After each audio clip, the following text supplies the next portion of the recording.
Captain's Log Supplemental.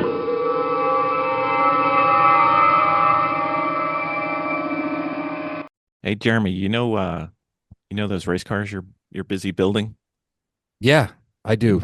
I You, got one you, that I'm looking at every day. you know what I don't see you working on? You don't see me working on the amazing Sentinel system yet. That's true. It would take all of 10 minutes for you to have one. And it's very quick and easy to install. It is. It is. And we could watch you when we are not at the race with you and see how you're doing. And then we can call you up when you get out of the car and tell you everything you did wrong. And I love that because so many years I've been driving and not been able to see what I'm doing. I know. And now we can. I know. You know what I'd like to do with the video? My most favorite thing is I take the video and I load it on YouTube and then I send it to my coach and say, look at 26 minutes and 17 seconds. Look at this one lap and tell me what I can do better. And every single time, you know what they say? Everything. Exactly. Precisely. So with the Sentinel system, you get instantaneous feedback plus useful feedback that unfortunately is accurate for my driving. I think it's accurate for all of our driving. Pretty much. Yeah, that's probably true. Yep. But you need to get one in your car, sir. Yes, I do. And with the discount code that you're going to tell everybody, they can save 10% on this awesome system. Yep. Trouble free. I haven't had an issue getting video every time we've gone out with the Sentinel. It's always worked. Can't say the same for some of the other systems we've tried. So I don't know. It's on the podcast notes down there. Don't do it while you're driving though. We like to have our listeners live. It's good.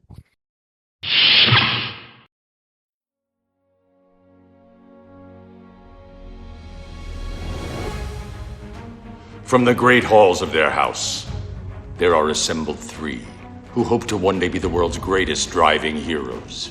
Created from the cosmic legends of the universe comes our team captain, the Vision, Bill Fisher, and their soon-to-be Wonder Woman, Vicki Fisher, and our Captain Marvel and head flight trainee, Jennifer Skripchuk. Their mission: to fight injustice, share what is right and wrong, to get you out of your house and come out racing with them and serve all mankind. They are the Garage Heroes in Training Team. Welcome to the Garage Heroes in Training podcast. My name is Vicki Fisher. Bill will be joining us shortly. And I have a wonderful person online. His name is Peter Granberg. And he is, let me see, you run with GridLife, correct? Mm-hmm. That's correct. Okay. And how long have you been racing with GridLife? I would say since 2016. I guess racing, it depends on who you ask, like what that means. Competitively, I would say maybe 2022, 2021. But I've been doing GridLife a while back before they've grown so much. They still do to this day, but back then in 2016, when I had started just like driving my car on track, they would have a lot more HPDE days or time throughout, their events. So that's kind of how I started. Oh, okay. Yeah. So, a brief introduction of who you are, the family life, professional life. Sure. Now, I know that you are a force to deal with through GridLife, Yeah. which is pretty awesome. Right? But you know what? We have meat space. So what do you do in the meat space? Yeah. Well, let me, I guess, meat space, if you can clarify, because that's the first time I've heard that term used. So I want to make sure that, yeah. Yeah, so there is like online space, there is we're so tech savvy right now, Mm-hmm. and we are so involved with, I don't know, some people are involved in sim racing. Mm-hmm. So, in the real world, outside of racing, Hmm. Let's discuss, who you are, your professional I see. life, your race life. Yeah, I'm so used to talking about like online stuff. That's I why we gotcha. kind of like bring it out Yeah, into the meat space. gotcha. Okay, cool. Yeah, so just like meet space or outside of racing. Hmm. So I have a full-time job. I work for a very large Japanese company called Panasonic, and for them, I work in like their audio side of the business. And how it all like kind of started there was I actually used to work for Shure, the largest audio manufacturer. I'd say probably in the world at this point, and I was there for many years, and then I eventually moved on because that was my first job out of college, and I'm at Panasonic now. And outside of my job and my profession, I do a lot of training. I actually had my very first fight in Muay Thai, which is A basically, fight? yeah, it's like kickboxing but with elbows Oh, and knees. wow. That Wow. was fun. And It was then fun. yeah, I It doesn't unfortunately I sound didn't like fun win. to me, but It was a good experience. I unfortunately didn't win, but you can't win everything, and that was my first time. So. how did you get involved in that? Uh, yeah, that's an interesting I story too, mean, because I've you been just doing that. you don't trip over something like that and say, "Hey, this is what I'm going." You don't fall into things like that. No, that was so like I suppose just growing up, I've always had the idea of like, oh, it'd be cool to be a boxer, or at least like learn how to box or whatever. And I never really followed that path because I didn't really know where to go or how to start. And it wasn't until one of my friends, he had introduced me to the idea of Muay Thai, and I had no idea what this was. So he goes, yeah, it's like boxing, but with kicking knees and elbows. I'm like, that sounds kind of crazy. And I was like, oh, what the hell? I'll try it. I got nothing to lose. And so he brought me to this gym, tried it, and basically ended up falling in love because it kind of fulfilled my like my physical activity when I'm not racing. And because I live in Chicago, I can't do that all year round. And so it's kind of like I do racing throughout, most of the year, or at least in the good weather. And then, around November, it starts getting really crappy weather. The whole racing thing just kind of like even cars in general, they just kind of put a pause on it because you can't really enjoy it. And then it's just like, okay, well, now what do I do with my time? I used to be a huge skateboarder, but I'd have the same problem. As soon as November rolls Winter. around, yeah, winter, it kills it. It's just like, what can I do all year round to like help me continue?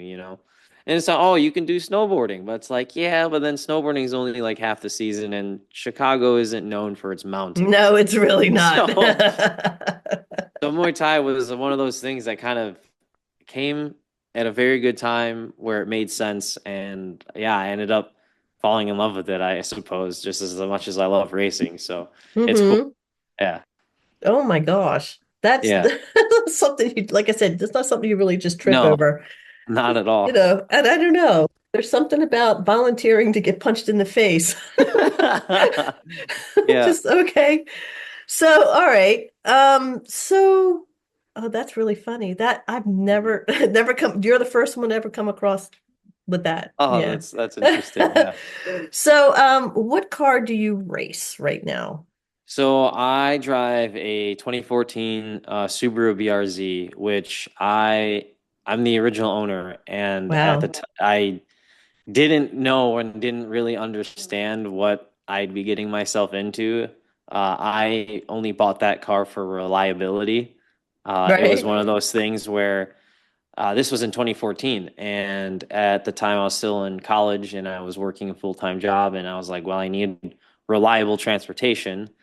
And the car that I had broke down on me like three times and left me stranded, and I didn't have a lot of money, so paying for those tows kind of got to my pocket, and I'm like, okay, this is getting out of control. I can't keep having this happen.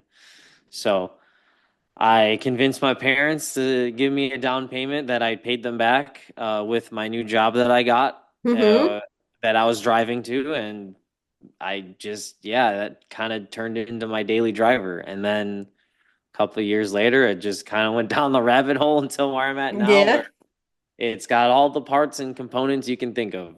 Really? A swap in it from a Honda, all the aerodynamics, like the suspension, the wheels, the brakes, like everything has been modified on that car. I think the Hmm. only thing that's not stock on that, or that the only thing that's left stock on that car is the transmission and differential. And I think everything else has really, I mean, yeah, the chassis is the same too, but like those are Yeah, the only two that doesn't pieces. count. Yeah, those are the only two pieces that are left that I haven't really touched. Right. Now, is this a caged car? It's got a roll bar, not fully Okay. caged, but it's got a roll bar. Yeah. Okay. So your usage of this car. Now, what form in GridLife do you race? What portion Yeah. of it? I run in a time attack Okay. in class called Club TR. Okay. Yeah. All right. And you've been doing that for how many years again? I joined Club TR, I think in 2021. My memory Okay. isn't the best, but That's yeah, okay. I was in another class because before I swapped my car, the engine, I was running a turbocharged, like just stock engine turbocharged. And the whole thing with Subaru is that eventually will blow up, and I kind of got a little worried about that. So that's what inevitably made me, you know, come up with the money and just ended up doing a K swap for it. So Yeah. And did yeah, your engine blow up in in any of your you time know, frames? uh, surprisingly, when it was turbocharged, it did not blow up, and it was turbocharged for like 4 years, Mm-hmm. and it made 350 wheel horsepower, and I tracked it, and it was totally fine. I did blow up the stock motor though. The stock motor I blew up, it was supercharged at the time in 2015 or 2016. So like 2 years after I was like I had the car, I was still making payments. I blew up the engine at the track day, and I'm like, oh great, I'm making payments now. I gotta go buy another engine, and I found a junkyard engine and built a supercharger kit, put a turbocharger kit on it, and that turbocharger kit and that engine lasted 4 years until I took it out voluntarily because I was just worried that it was gonna blow up. And So are you still running a turbo in your car right now? no. So right now it's just an NA naturally aspirated K series Mm-hmm. from I think a TSX. Yeah. Yeah, I had a Miata that was turbocharged, and Oh, that's fun. it was fun, not practical. Okay. It Yeah. really wasn't. It really was. And I brought this up on the podcast before too, is that I Uh, had this Miata. It was my first thing I started tinkering with. yeah. And then I ended up making it two street for track and two track for street. Mm, And because it was a turbo, I couldn't elevate it anywhere. mm-hmm, So it had to strictly be like an HPDE car or a training mm-hmm, car. So mm-hmm, ended up selling it, and mm. now I have a spec Miata.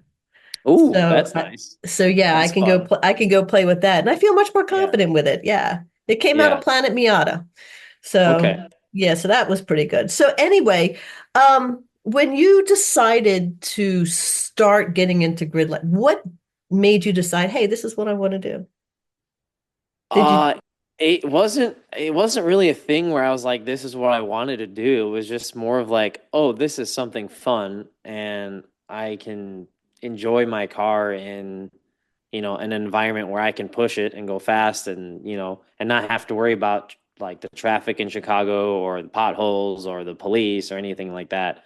It was more of like okay, well, I enjoy doing cars and I'd like to be able to, challenge myself or like compete, I suppose. And how do I do that? And it wasn't until my friend Sam had introduced me to a track day through GridLife.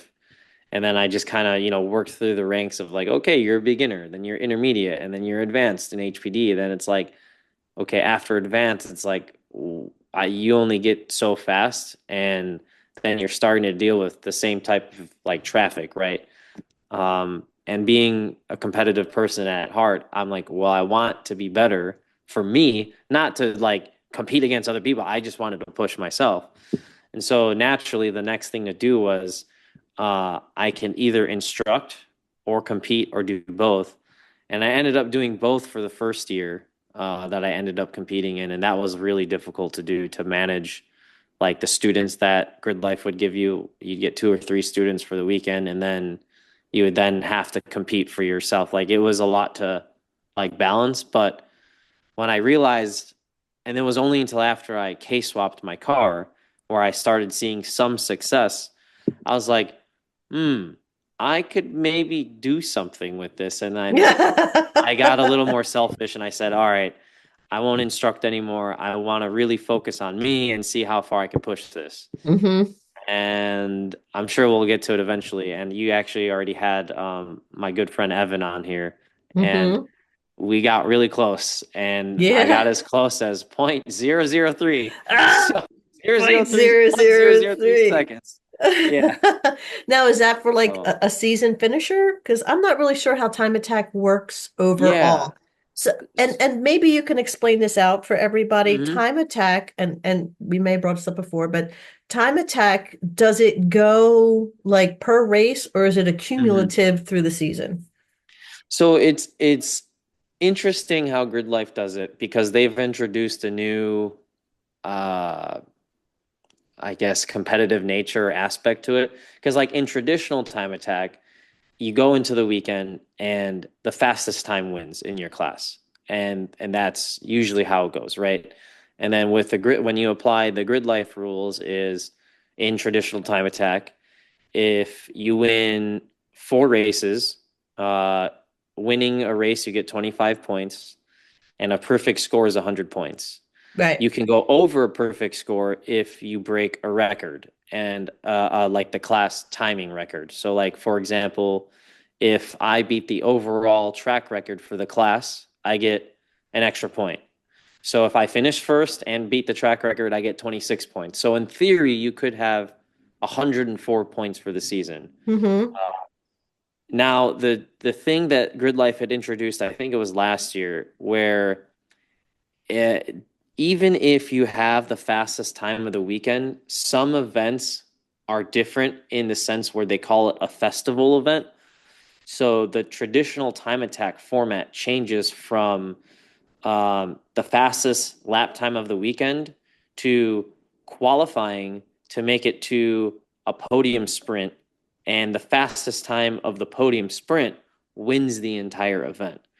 So basically, to kind of summarize it, traditional time attack doesn't matter at any day, like Friday, Saturday, Sunday. You got your sessions. You can run your fastest time, and that the fastest time wins the entire weekend. Wow. In these newer formats that GridLife is doing, they call them festival formats. Is you just have to run a time that's as fast as like the top five. So the fastest top 5 times will then advance into the podium sprint. And then the top fastest or the top 5 fastest people basically race they get 1 lap as a warm up, 2 laps as their flyers, and then 1 lap as a cool down. Whatever the fastest of that session or that podium sprint, that is declared that's the person that's declared the winner for the whole entire weekend. Wow. So it kind of changes the aspect and the kind of strategy because going into a traditional time attack format, okay, I know I have this entire weekend and I can run my fastest time whenever. Mm-hmm. But with the podium sprint, it's like, okay, I don't need to be the fastest immediately. I can be at least the top 5 fastest, and then I really have to execute during the podium sprint. Right. So but yeah, to summarize, I suppose with GridLife, you got your traditional time attack format plus this festival format, and I think it's the best of 4 events. You get kind of your season points, and depending on where you land with season points wise, 104 being the most you can get, that's basically how you win. And I think he finished at 102 or 103, and I finished at 99 or something like that. But Wow. the reason why it came down to the last event of the season was because Evan kind of already secured his like season championship.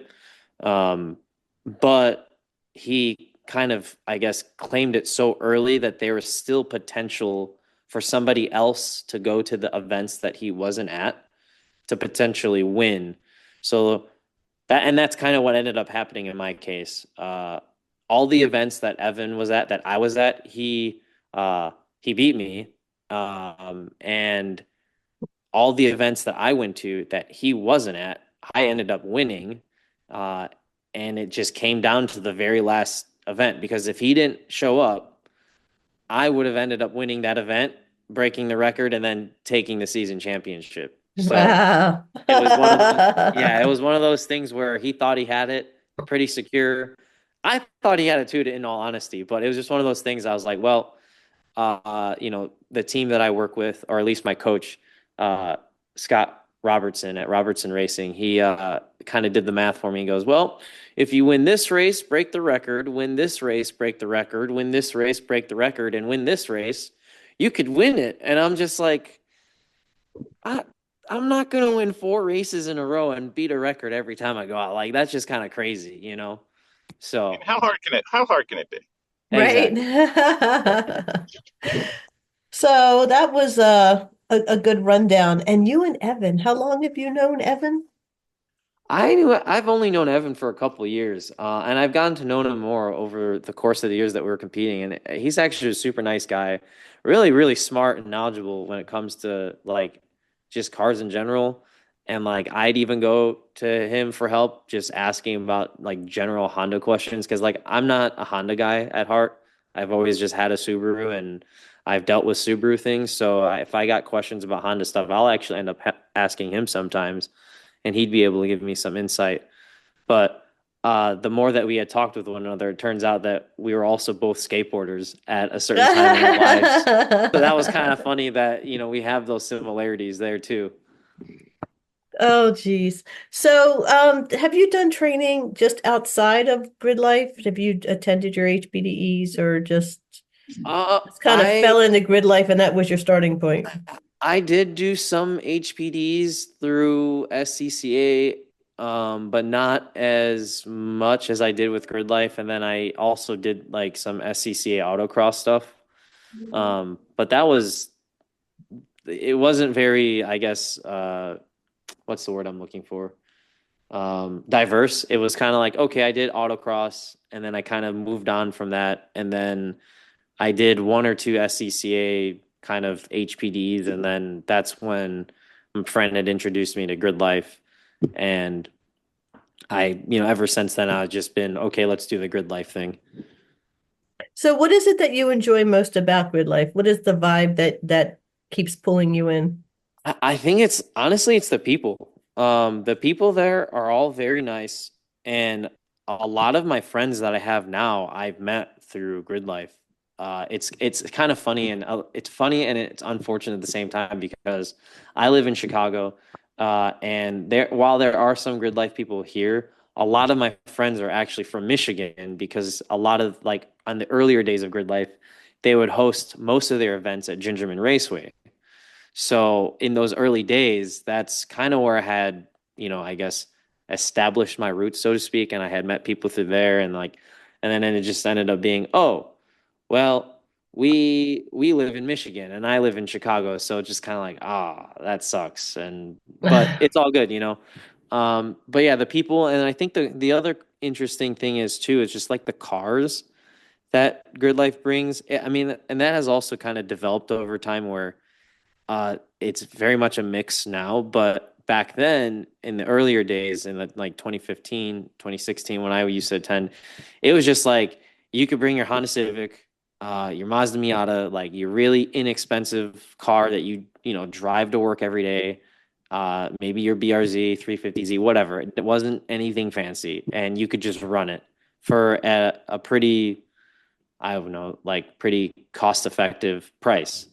Um, Now I think that's changed a little bit where it still makes it what brings me in continually is it's still that, but also now Grid Life is bringing in a lot of these like larger companies where I forget when we were at Laguna Seca, there was a guy with I think the VP of engineering at Google was there driving his Ford GT and like the newer one or the newest model. I forget what number they're on, but they bring cars in like that. And I think that's so fascinating to be able to share a track with a car like that. And then I drive a BRZ. So that kind of dynamic is really cool too. Mm. Wow. So go ahead. There were some pretty impressive cars at pit race too. Yeah, yeah. That there was that's right. There was that, I think it was an LMP car, I think so. prototype or something like that. And that was crazy to see too. And that was the first time that I've ever seen anything like that in person.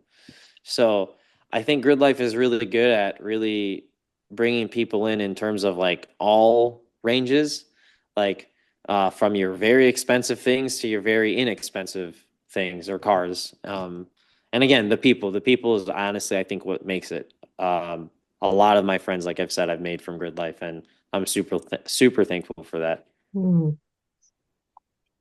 So, do you run telemetry at all? A little bit. It's kind of funny. I have an aim in my car. I have a lot of things actually in my car, but I Tell us have it. about your car setup. Yeah, so as far as like data and telemetry goes, I was actually on another podcast talking about this, and this is you guys will probably find this pretty funny. I have an aim in my car. I've got an Apex Pro, and then I have a newer device called Firelink that integrates with Firelapse. But basically, the long story short, those all like just take data for the cars. Um, but the funny thing is that I think you guys might find funny is I didn't really understand what or how an aim could be used in benefit when it comes to like analyzing data. I literally use it as, oh, this is my lap time. I have to go faster and like beat this lap time the next lap I go out.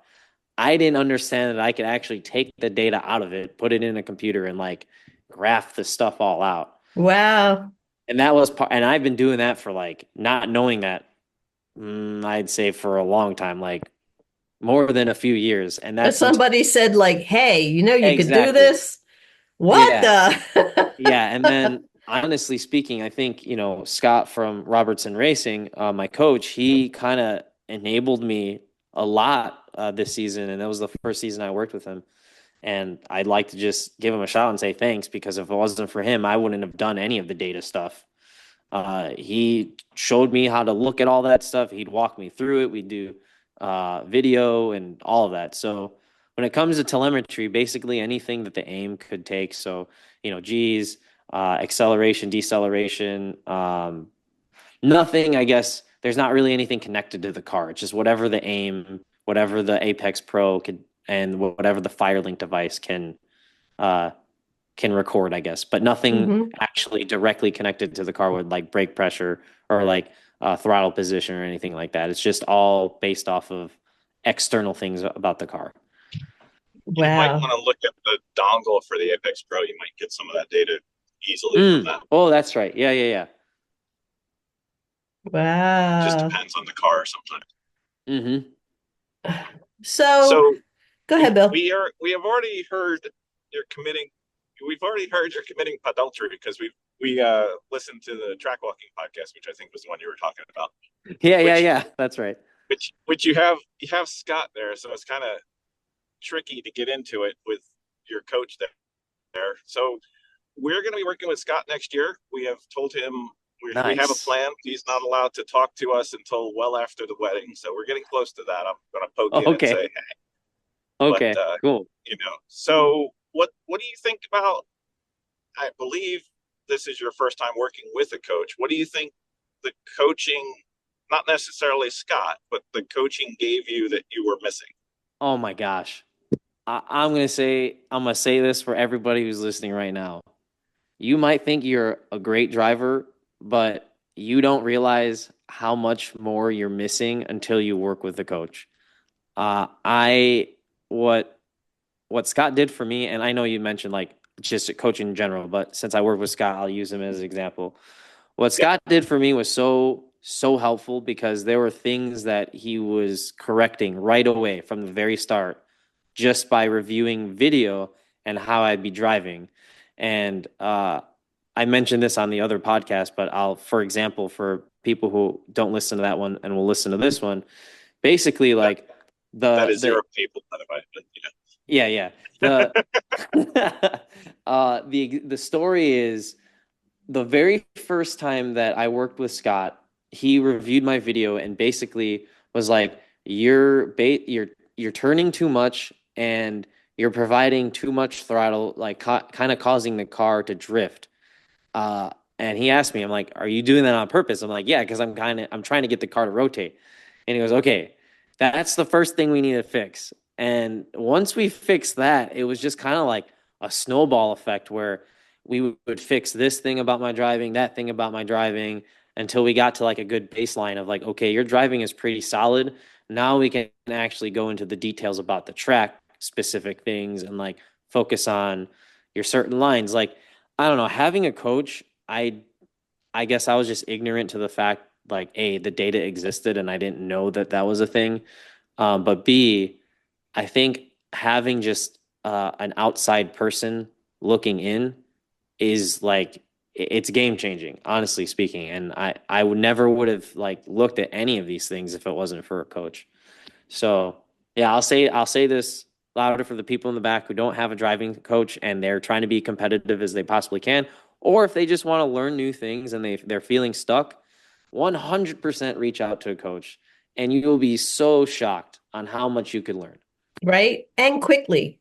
Yes, and quickly too. Absolutely, yeah. Mm-hmm.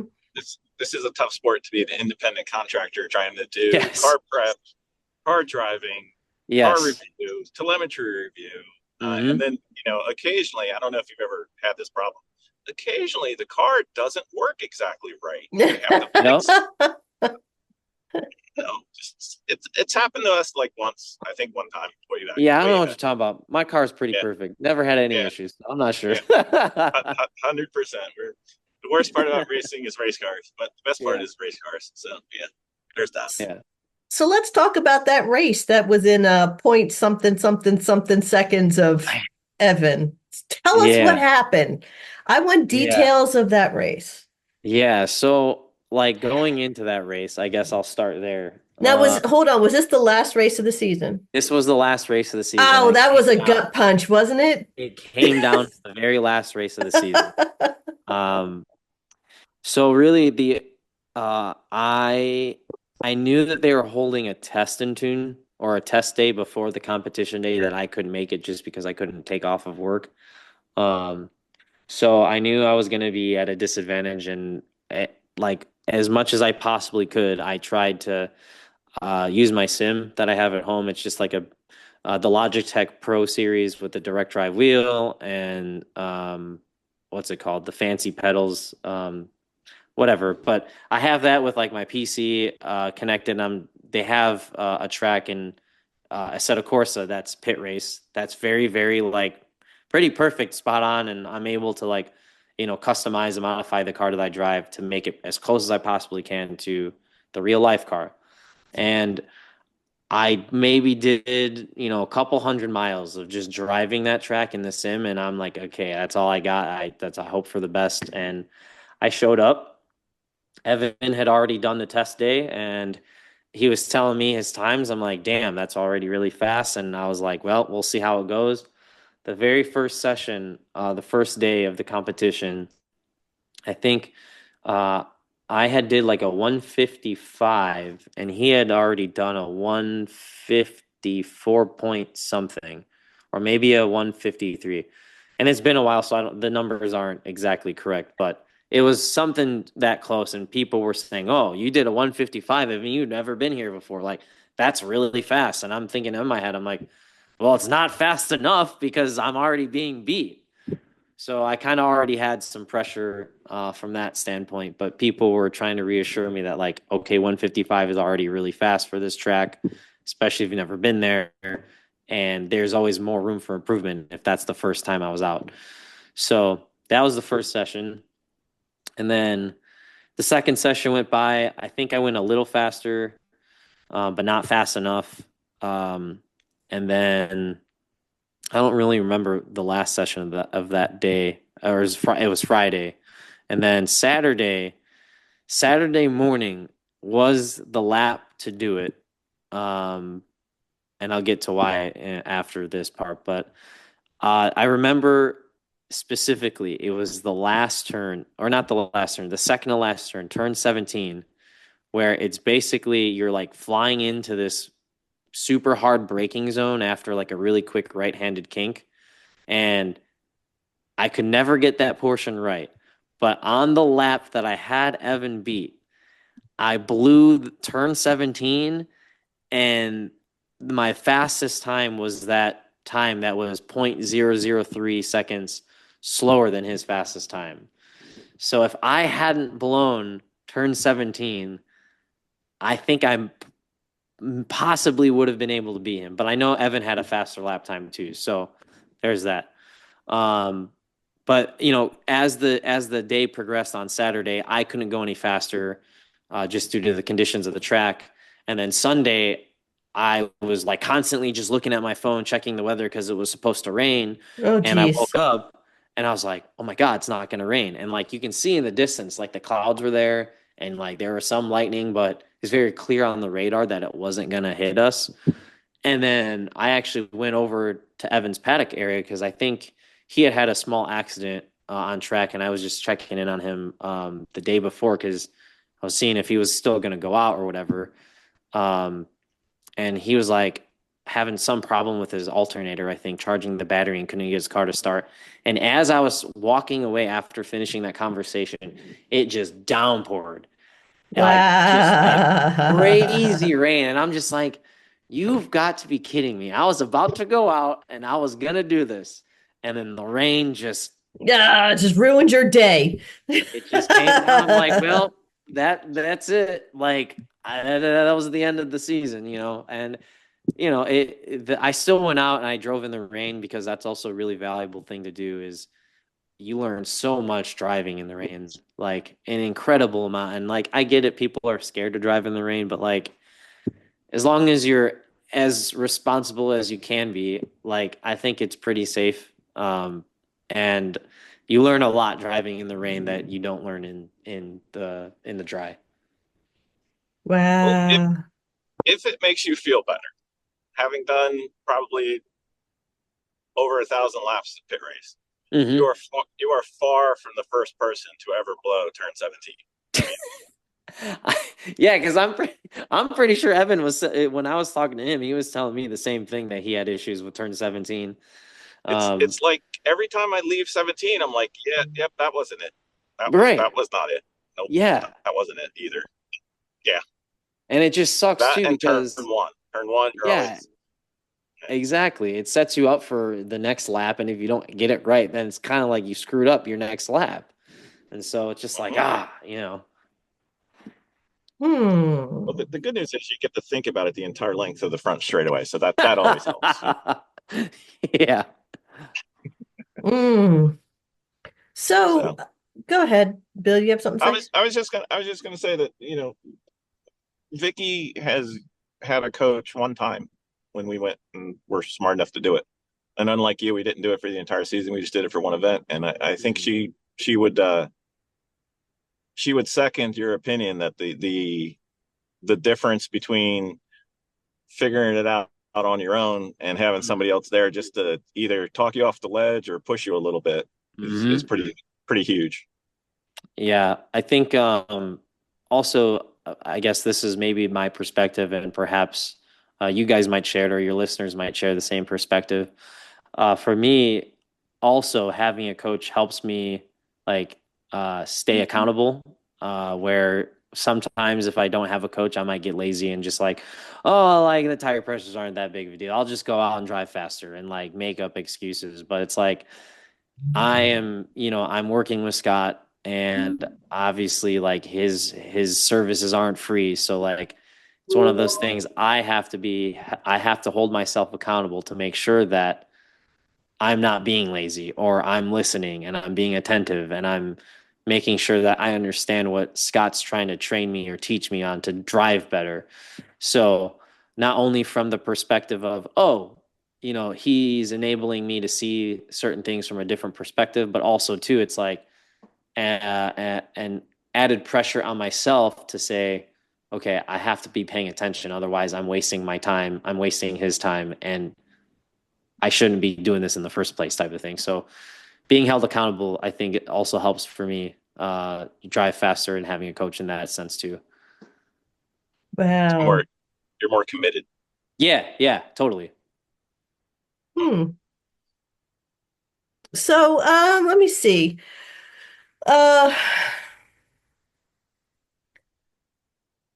we're usually committed to getting people on track. What are some of the Mhm. lessons that you have learned that you could share for the newbies? You don't need to modify your car to the greatest extent that you think. Literally, all you need to make it on track is make sure you have good, like high performance brake fluid, some little bit of a thicker oil than you normally run, or maybe put a little bit extra oil in it. And honestly, people might disagree with me, but like you can probably get away with tires that are already on your car, unless you've already driven on track before. But like that's and maybe brake pads too, I should probably say. But like brake pads, brake fluid, and like some good oil, I think you'll be just fine going to the track on your first day. You don't need to, oh, I'm gonna build my car up over the off season and like the winter and like put a big wing on it, put a big brake kit on. It's like you don't need to do all that. And that's something that I wish I didn't do because I never got to drive my BRZ stock. I slapped a supercharger on it and I drove it that way for the first time on track. So, yeah, my tip is definitely don't go overboard on the modifications for one. And two, um, while you're driving on track, another tip is to kind of try to remember to relax. Don't be really stiff and remember to breathe because it is, an adrenaline rushing thing, but you won't be able to fully enjoy it if you're stressing about it and then your arms and your hands hurt after like gripping the wheel for so long. So like just try to relax and have fun and don't overthink about all the parts that you need for your car. Hmm. Those are my tips. So, So, what's your thoughts about next season? Are you gonna find a place to get that 3 thousandths of a second? Or are you gonna, you Oh know, yeah, I've already got some things that I'm working on that I want to do. I know I actually just teamed up with or partnered up with a local shop here, or I guess a metal fabricator. So I'm getting a titanium exhaust built for my car just to help me with minimum weight, so that way I can get closer to the minimum weight. So shout out to Bolin Metalworks. He actually worked on my car before when he was at another shop, so I trust his work, and I'm super excited to be working with him. And then Virus Engineering, shout out to them. They actually sent me new fancy carbon fiber 3D end plates for my wing, and those are going to be really cool when I put them on my car. So I mean, there are probably other things too that I probably haven't figured out yet because it's only November and the season for me probably won't start until May. But those are two of the things I definitely know will help. And who knows what I'll think of between now and then. So, so you're thinking about making another run at Club TR? oh yeah, definitely. I definitely am not finished in Club TR. Knowing that I got that as close as I did, I think really kind of set a fire and in me to like really want to win. And going into this season, I didn't really think I'd win at all or even get as close as I did. I kind of just had the thought, oh, let's try to win a couple things with podium here and there and like just have fun with it. And it ended up being extremely close where I didn't see that coming at all. And I think Evan said the same thing because I listened to you guys talk with Evan on your last podcast, and I think he said similar things that I said about his expectations for the season. So, uh, yeah, I wasn't expecting it at all to be this close. So now that I know I can do it, I definitely want another stab, another try at it, and I want to see how man, close I can get and actually win. get So. fresh new adrenaline for this, right? Oh yeah, definitely, definitely. That's Well, that's at great, least, great for the racing, but bad for the pocketbook. yeah. Yeah. We'll budget it right this for the next year. At least Really stressed. at least you know that when you win, you earned it. Yeah. Because you've been fighting for this one. Yeah. And like, yeah, it's funny you say that too, because again, I talked to Evan about this a little bit because we would like message each other on Instagram or whatever. And I had told him, I said, I'm glad you won, because if I ended up winning at pit race, I wouldn't have felt like I would have deserved it, just because all of the races I ended up winning, and not to discredit any of the other drivers that were there that I ended up beating, because I had to go through some really difficult people to win. Um, but I told him, because all the events that we were at and he had beaten me, I felt as if he deserved it more than I did. Mm-hmm. And it almost would have seemed like not too easy, but it just didn't sit right with me, where I kind of, it was cool. Don't get me wrong. It makes a great story where I came back and like got that close and made him come out, because he wasn't originally going to go to pit race. And he only came because if he didn't show up, I would have ended up winning. So, but yeah, I think, to your point, uh, I feel like I've battled it more, and I would have deserved it more if I do end up winning next year, because I went through this year, got super close, and I'm gonna have to do that all again, but actually win next time. So Hmm. Sounds like Well, fun. it does, yeah, doesn't it? So, yeah. a little bit of story time. Hmm. You being on the track, Mm. we have good, bads, and ugly days. You Mm. have any stories? What was your best time on the track? Besides maybe the closest you got? I have the story, and this Okay. is something that I think I'll never forget, because it was just one of those things I wasn't really expecting to ever happen. This was at Road America this year. So the biggest track, I think, in the US, if I'm not mistaken. And I kind of went into that event thinking, I don't think I'll win, because a competitor, James, was there, and he's known as the time attack legend. Has hold many records in another car that he used to compete in a different class in time attack, and has just been in the game for a very, very, very long time. And he was there competing in Club TR, and everyone was like, "Oh well," even myself included. I don't think I'm gonna win. Like maybe I'll take second, whatever. And like that was just kind of my mindset throughout that event.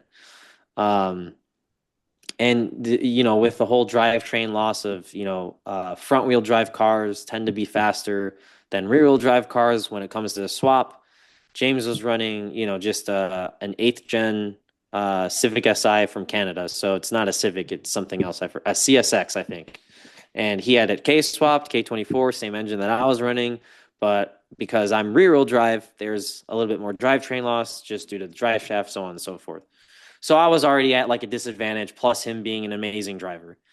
And it's wild to think back on it, because when I started doing GridLife and HPDE before I started competing, there's this channel on YouTube, still a channel, Gears and Gasoline, and they would always like kind of highlight the different time attack drivers. And James was one of the guys that I had actually looked up to, and I was like, man, this guy's really cool. It'd be really like great one day to be like him and like maybe even race with him. And it literally fast forward almost 10 years later, maybe not 10, but 8 years later, here I am at Road America and I'm competing against him. And it was a festival format, so it came down to the podium sprint, where I think I was in second place at the time and he was still in first. And I remember the point of that, my winning lap. It was because the track is so big, like we were spaced out to the point where it'd be impossible for us to catch one another. Um, there was a point in my fast lap that won the event for me, where I noticed that I saw James so far ahead of me, but I'm like, how how is this possible? Because I know James is a faster driver than I am. And then that got me thinking I must be driving a lot faster than he is, or I'm just whatever, the lap was better. And I ended up beating the rear wheel drive class record at Road America, and ended up beating James's fastest time in the podium sprint. And when I had found out I basically was like in shock, and I didn't want to believe it because people were telling me. I was like, I don't believe it. Like, I want to see it on Race Hero. I want to actually see the results. And when I saw it, I literally got out of my car and I just like starfished on the ground. I was like, I can't believe I just did this. Oh my God. And it was just, yeah, that was the greatest race I think I've ever had. So, James can drive, so no doubt. yeah. Oh, gosh. So, what about things that did not go well? Not the truly ones that things Mm, did not go well. We always like y- a good story. The bad stuff. yeah, the bad stuff. I didn't have the first season in Club TR is kind of a shocker to me because I did podium a couple times, but I didn't realize like, oh, this car has potential and I have potential. So like the next year, I think this was 20, yeah, that was 2023. That season, I kind of put a lot of pressure on myself, and the car was not very cooperative. I had a lot of parts break, and it was almost every single event where my throttle body, due to the vibrations of the K motor, would break the bolts, and then the throttle body would stop working, and I had certain exhaust components break, causing the loss of power. And then at another event, my clutch exploded. And at another event, my clutch pedal stopped working. Like it was just, it was a terrible season. And I mean, I'm trying to think of like the worst story, but I don't know if I have one of those. It was just kind of like that season altogether was just like problem after problem after problem after problem. And I was just like, can't drive the car. Like I got to the point where it was at the end of that season where I was like, I'm ready to just not compete in the next season. I was ready to not compete in 2024 because I was so fed up. And I'm glad I didn't give up because we fixed all of the problems. And yeah, I mean, I think just in general, the 2023 season is just, as far as bad stories go, it sucks when you have problem after problem or part working or part not working after another part not working. It's just like, oh my God, when is it going to end? Yeah, Mm. it beats you up. It just, because Yeah. you're putting so much out. And it's just, Hmm. not that we're doing that right now, but that's a different story. Yeah, that's right. That's right. Been a few years. So, Been a, so I guess the thing for me is like long term, you know, what are your plans for your racing? Are you planning on staying in Club TR? Is there another time Hmm. attack that you want to do? Is it something Hmm. else? Yeah, that's a good question. I've thought a little bit about this. I definitely want to stay in Club TR for maybe a few more years, or at least enough to say, or at least enough to like win eventually and to win the season championship. I feel like I'd be content to win it. It'd be cool to win it and then defend it and win it again, to do like a back to back. So maybe that'll happen, but the after kind of Club TR, it kind of becomes a toss up where I'm thinking a lot of people are asking me, "Oh, when are you going to do wheel to wheel? And when are you going to do like the GLTC stuff with GridLife?" And I was like, I don't know if I want to do that with at least the BRZ that I have now because it's got a little bit of sentimental value to me. Like it's the first like brand new car that I've ever owned. Not that it's in like the most perfect condition. I just know if I go into GLTC or wheel to wheel, like I'm gonna get like, the car is gonna get bumped, it's gonna get dinged more and like rubbing his racing type of thing. I don't know if I want to do that to the BRZ. Maybe in a different car. Otherwise, the other idea is turbocharging the K series that I have in the BRZ now, and then moving to a different class, either street mod or track mod, where that'll allow me to do like 500, 600 wheel horsepower, have bigger aero, run bigger tires, and perhaps do that. But those are kind of the two things that I'm going back and forth in my head. Um, Or maybe I'll take a break. I don't know. I think it's just one of those things where I have to make a game time decision after a certain season ends and say, okay, this is what we're gonna do. But those have been the ideas that I've had that I've been thinking about. You do realize that I know I'm saying stuff that you obviously know, but just for the Hmm. audience, really, uh, the other people in Club TR are not sitting still and are not slouches at all. Oh, yeah, no way. I mean, so trying to win one is going to be a monster, and anything Hmm. beyond that is like wow. So Hmm. because my original plan was to finish mid pack at GLTC, except that Hmm. the mid pack when I said that as a start probably wouldn't even be the last of the pack now. So Mm-hmm. Yeah, yeah. part of the Mhm. fun. Hmm.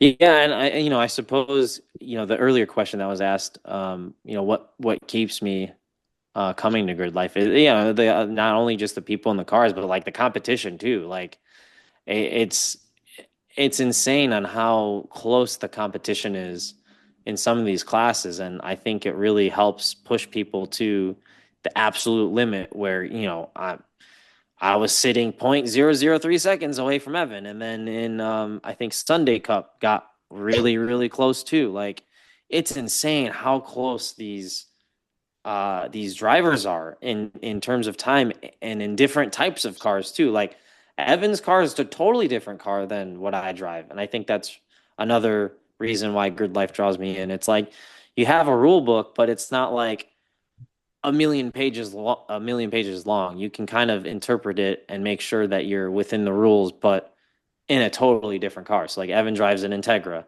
and I have a BRZ, totally two different cars. So I think that's also a really cool thing too. Yeah, Hmm. indeed. So What's left? I guess. What's left? Like in terms of the car or in terms of So, plans? I mean, you have a whole section you're going into for next year. Does the car need work? Did it survive? You know, I think the car's in pretty good condition. I'm still trying to figure out there's some like leak of some fluid that I think is transmission fluid, and I'm not sure how it's like puking trans fluid everywhere in the undercarriage of the car because like there's no cracks in it. But there is a breather valve on it, and I wonder if like the breather valve just kind of turned into an open valve, and when it pressurizes and overheats, it just starts shooting fluid everywhere. So I might have to take a look at that, and probably replace the transmission because let me tell you, I have not been nice to that transmission at all, and that's a used transmission too from some random junkyard. So when I drained the fluid to replace it before pit race, there was a couple metal chunks from whatever, and then there was a couple like small ball bearings that also came out too. I'm like, well, something's broken in there, but it still works. So, Yeah.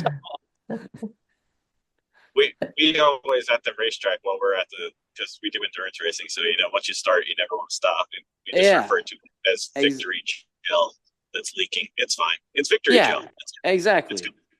good. Not going to fix it here. So run Right, it. right. Excellent. That's fun. So you're going to work with Scott next year?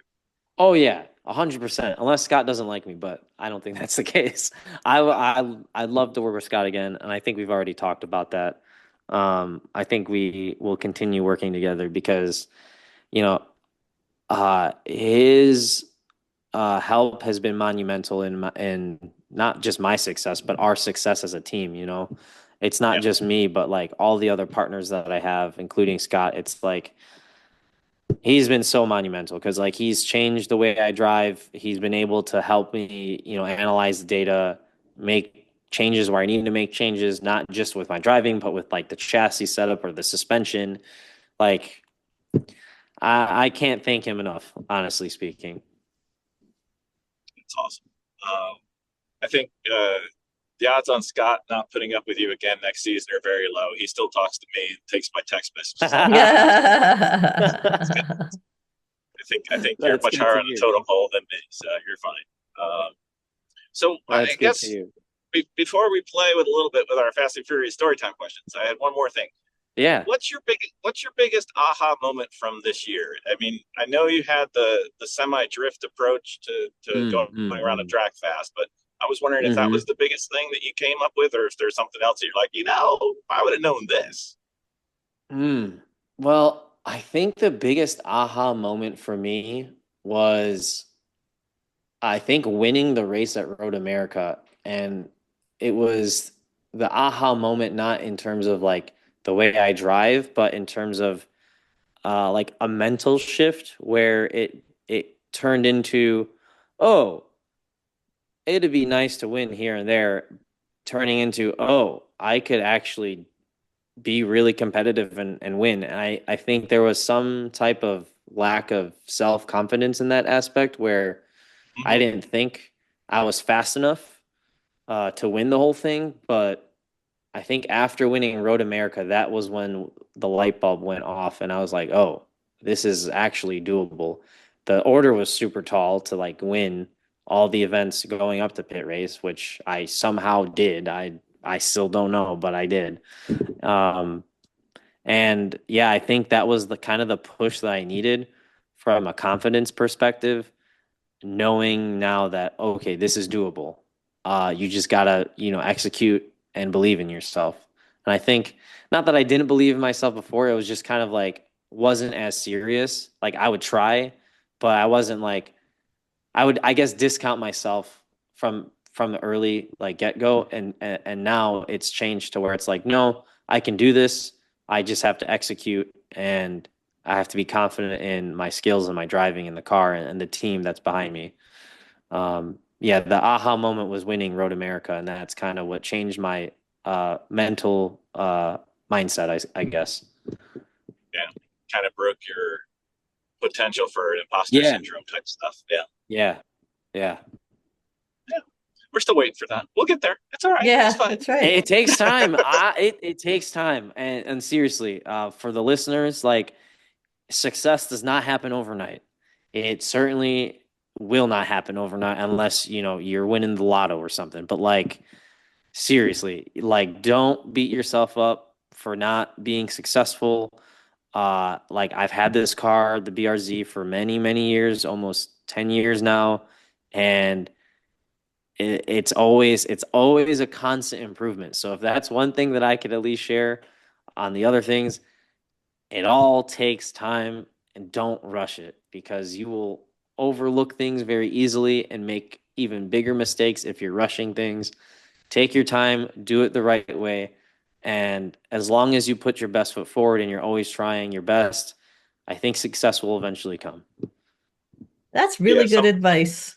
Yeah. you got to Mhm. enjoy the journey, or else the Exactly. the Exactly. getting kicked in the teeth every when it happens with racing, makes it tough if you don't Yeah. realize the little steps, because there's when we race, it's 120 cars or so on the track. There's only one Oh my winner, God. so it's Damn. not. 120 cars? Yeah, Oh we've my done God. 140, but yeah, it's just I think the record's like 180 or 212. I can't remember. It's Holy cow. kind of nutty, but That is you know, wild. it's if you're only there to win, A, you're doing it wrong, and B, Yeah, like yeah. I was gonna say you gotta have fun. Like Hmm. if you're there to just win, it's like, okay, maybe you need to like reassess. Like you gotta have fun. Otherwise it's like you'll be miserable because if you go to win all the time and you don't win, it's like you're setting yourself up for being miserable. So you gotta have fun. yeah, we kind of approach it, especially with the fields that we deal with. We kind of approach it like we're competing with ourselves and Mm-hmm. against ourselves. Mm-hmm. And Vicki likes to say she's racing the track, and I like to say the track's not running. But uh, That's just funny. if you're improving, that's the important part. Yeah, exactly. Sometimes the other people do a better job than you, and you just gotta sit there and say, "Nice job." Yep, this is very true. There's always going to be somebody that, went the extra mile or they Or found just some area in the rules that no one found before and they, found a way to make things legal that everyone else thought was illegal. I don't know. So Or magic lap, sometimes you just hit it just right. yeah. So there's tons of fun. Mm-hmm. So Miss Vicky, you want to start it off? We'll do a few. Sure. All right. Okay. So we do this thing every now and then. Mm-hmm. Fast and Furious story time questions, get to know you just a little bit better. Sure. Yeah. Random me questions that, Okay. So I'll start it off. Okay. What was your first car and what was the worst car you ever had? Oh my gosh, that's a good question. My first car. Okay. The first car that I have ever had was a 1996 Toyota Corolla. I was 16 years old and I bought that car for $2,000. That was my first car. And I think the second part of this question, what was the worst car, right? Mm-hmm. Yep. That's tough because I haven't really had that many cars. Actually, no, I know the worst car that I've had, and I'm going to probably get some heat for this. But the worst car that I've ever had was the 2014 Subaru WRX hatchback. That was my worst car. And the reason why that was the worst car that I've ever had was because that car had like 40,000 miles on it when I bought it. And somehow, and I didn't race it. It was my daily driver going to and from work while I had the BRZ that was kind of slowly turning into a race car. So I was like, okay, I need another car. That car blew up stock. And like, that still blows my mind. And I wasn't even really beating on it. So that really made me upset. And on top of that, I sold it to a friend of mine who didn't really beat on it either, and then sold it to somebody else a year later. And then that engine that was replaced under warranty and turbo, that blew up on that person too. So it's like, I don't know, there was something wrong with that car. So definitely the worst car I've ever owned. Dewey's coming after you now, right? Yeah, I know. That's why I said I'm going to get some heat for this. But, it's all right. All right. You need to be bigger than them or faster than them. One of the two. That's what you got to do. Well, I'm definitely not going to be bigger than Dewey, so I'll be faster than him. Well, I don't know. He kind of talks about his speed pretty highly. So apparently he's got some wheels too. So yeah, wouldn't be surprised. All right. So let's see. If we were to look at your racing as you currently are, what would be something you think you're on the scale of you, not on the scale of like Tom O'Gorman or somebody who's just an alien? Yeah. What would you think you're relatively good at, and what do you think you could use a little work on? Well, I know the second part to this question. I think what I can use some work on is looking ahead. And I know that's something that I've been working with Scott, and just kind of looking 2, 3, 4 turns ahead and not looking like directly at the apex I'm like about to make the turn. So that's something that I like to work on. As far as what I do well on track driving, I feel like just looking at videos of myself and like reviewing in-car footage, I feel like I'm really good at braking. And what I mean by that is I'm really good at braking really, really late or a lot later than a lot of the competition. And I feel like that's where I make up a lot of my time is in braking zones. So that's what I'm going to go with. I think you're the first person to ever say braking was good. They've all, like almost everybody says braking's the thing they suck at. I mean, I'm sure I can get better at braking, but I think just from footage that I've watched and like being behind cars in the pack, almost every time I'd notice that they would brake a lot earlier than me, and I would just like smash hard on the brakes as late as I can. And I would close, like the gap would be so large, and all of a sudden the gap would be gone, and I'd be riding on their bumper. So, and that's just from looking at the video from different cars in front of me. So that's why I say that. But yeah, I bet I'm sure my braking could be better too. Oh no, it's just most people. That's the thing they complain about. I wasn't saying anything about yours. Yeah. So let me see. What I know you're gonna have to edit this now. I'm not editing anymore. No? No.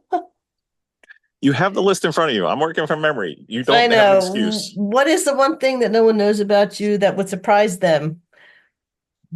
We heard the boxing. Yeah, I think that's a newer thing. So, for people who don't know me, I started training Muay Thai 2 years ago. And for those who don't know what Muay Thai is, it's boxing, but with knees, elbows, and kicks. So they call it the art of 8 limbs. And I took up training Muay Thai 2 years ago. I actually had my first competition in that. What day is it today? Today is Wednesday. On Sunday, so a couple days ago. But yeah, I guess I can say that I do martial arts and I'm a trained fighter and I've competed in that. So that's kind of cool. Uh, All right. Miss Jen, who could not make it, her favorite question is, what is your favorite car movie or car from a movie of all time? And you can do TV Ooh. if you'd like. Well, my favorite car from a movie is probably going to be the Mustang from Gone in 60 Seconds. Mhm. Eleanor, that thing, and I'm not like a muscle car guy, but if I were to own like any American car, it would 100% be that car. That car is awesome. And we won't even get sued anymore for, infringing on rights anymore. So anyway. Yeah, that's true. And then as far as a favorite car movie, that's a tough one. Uh, I really enjoyed Rush. Mm-hmm. That was a good movie. And then I don't know, Tokyo Drift I always go back to because it was always so different from the rest of the Fast and Furious movies. Right. So I'd go with Tokyo Drift and Rush. Excellent. what is your dream track to race at? That's a hard one. Ah, Because I'm very fortunate where I've been to a lot of bucket list tracks for people. oh, that's awesome. Um, Probably some track in Europe. I don't know. Because like I can say Laguna Seca, but like I've been there twice now and I absolutely love that track. By far my favorite track. Um, I wish I could race that track every weekend. Um, It's a tough commute from Chicagoland. yeah. I don't know. I Where haven't you been? You need to go now. Watkins Glen. I'd love to go race that track. I've never been there. Yeah, that'd be great if I could experience that track. Or actually Coda. That track. Now that I'm thinking about it. I would love to go to Coda. Never been there. Um yeah, I'd go with that. Well, maybe I can talk Adam into taking GridLife to Watkins Glen and Coda. Okay. Sounds good to me. Uh, Home game players, they go there already, but that's fine. Let's see. If you were to make your perfect racing series, what would the rules be, and where would you like to see it conducted at? You're really just asking me how do I recreate GridLife and make it better?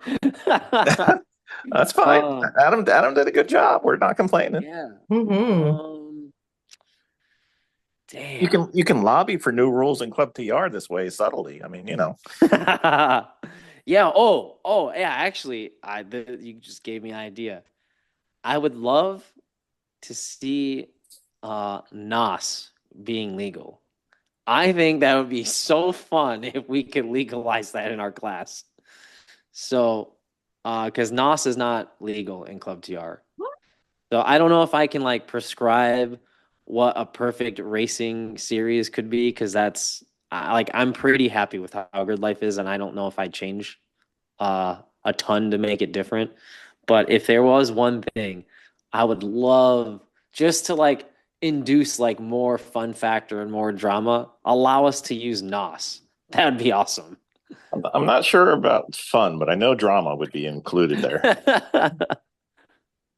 So as you're traveling around to all these racetracks, Yeah. and you're going to all these different towns and all these different, little cities, is there anything or any of the restaurants that you look forward to hitting that you could share? Or you're You not know, the eat out kind of guy? I mean, I do eat out, but I'm not like a very picky foodie. I think that's what they call them. Like, I'm perfectly happy with your local, authentic Mexican restaurant. Like, Nice. I like my simple, street tacos with cilantro and onion, and I'm good. I don't really have you gotta go to this restaurant because it's amazing. Like, I don't know. Any authentic Mexican restaurant with street tacos, I'm good with. Oh, there you go. Yeah. Right. So let's see. Trying to think what we have. We have like 60 questions. I can get one that would really drive Vicky crazy. The only one that's coming to mind is the one she's gonna hate. So It's we win the okay. lottery. We win the lottery. This is a We're long gonna one. Yeah. we're gonna buy a private island, and on that island we're gonna build a racetrack. It's gonna be dirt and asphalt. You can do either or both. Oh. And as a thank you to all our guests, we're going to invite you there. And we want to make sure we have the right cars for you. So what 5 cars do we need for you? Oh, that's fun. I would love a G body Porsche. Okay. And then if there's dirt, I guess there's only 2 cars I would really want. A G body Porsche, and let's think, what would be good for the dirt You don't have to do dirt. It's just there if you want No, if it's there, we gotta do it. it. Let me think. I mean, if it's any car, Any car? I would love to do Travis Pastrana's what's it called? Project Midnight or whatever it was called. It was the WRX that or the STI that they had built for something. I forget what it was for. Not for Gymkhana, but it was for like the ultimate time attack thing. But it was also like a rally car too. I think it was called Project Midnight. That'd be cool to drive. Yeah, those would be the 2 cars. The 2 cars that I'd be content with those 2 cars. I think most of his cars will be fine. Yeah. Yeah. He's doing okay. Miss Vicky, Yeah. your last one, because I can't My think of any more. last questions. Have you ever owned or driven in a car with a bench seat? With a bench seat? With a bench No. seat. No, I haven't. I don't think I've they sat really in one. exist anymore. That's a funny question. I've sat in one. It was actually I was with my girlfriend where it was a photo op at like a pumpkin patch, and they had a really old Ford pickup truck, and it was just the bed in the back, and then the cabin was just like a bench to fit 3 people. So never driven one, but sat in one. Yeah. They're highly race approved. Hardly. Yeah. Fit an extra passenger, that's for sure. Yeah, All right. that would be kind of painful. Let's see. I'm trying to think what my last one is. I can see the whole list. I just can't think of what any of them are. Let's see. Okay, so you have a racing series, Mm-hmm. and you are a Google mega billion-dollar guy. Mm-hmm. You don't know what type of racing is going to be conducted in the series, but you get to pick 2 drivers, alive or dead. Who are your 2 drivers? Who are my 2 drivers, alive or dead? So this is an interesting question. We finally got an interesting question. Yeah. Yeah. And this is probably another like fun fact that will probably surprise people. I don't really follow racing outside of GridLife, so I'm very ignorant to like who's a fast driver in like F1. Like, yeah, I know the big names, but like I don't know racing history all that very much. That's fine. I mean, you can have Tom and Andy, whoever you want. You want Eric? Are these people competing against each other, or are they racing together? They're your team, and you're trying to take the championship. So you want to come in 1-2 if you can. I already know who I'm gonna pick. I'm gonna pick 2 ex Club TR drivers. Okay. I'm gonna pick Grant Davidson, and I'm only saying because I miss driving with him. I think he's a fantastic dude, a super fast driver, and Dana Bazinski. So that way I got my front wheel drive covered and rear wheel drive covered. And I know that they're both fast as hell as drivers. Those would be the two drivers I would pick. It's pretty awesome. Mm-hmm. Well, if you ever need some suck up points for them, just point them this way towards the end of the episode. And, I think you're covered for the next couple. Yeah. Nice. So if people want to keep up with you and see how next year's trials and tribulations go, hopefully just a faster, like 4,000ths of a second, maybe this year coming up, how would they do that? You guys can find me at my Instagram mostly has the updates. So that's at pete.lete. So pete.lete. And that's like a fun play on athlete. So it's just my first name with leet afterwards. Or if you go to YouTube, you could search K24 GridLife BRZ and a ton of my videos will show up. I think my tag or my username there is just Peter Granberg 511 or P Granberg 511. So they'll show up if you put it in. So awesome. Mm-hmm. Thank you for coming on. I hope Thank you had a good time. Yeah, no, thank you guys for extending the invite. Sorry it took some time for me to like get back to you. And I know we had talked about when we were at pit race and some time has elapsed between now and then. So the post-race hangover is real. Don't worry. Yeah. Thank you. Yeah. Yeah. So that was awesome. Thank you, sir. Thank you. All right. Thanks, guys. Nice chatting. Wait.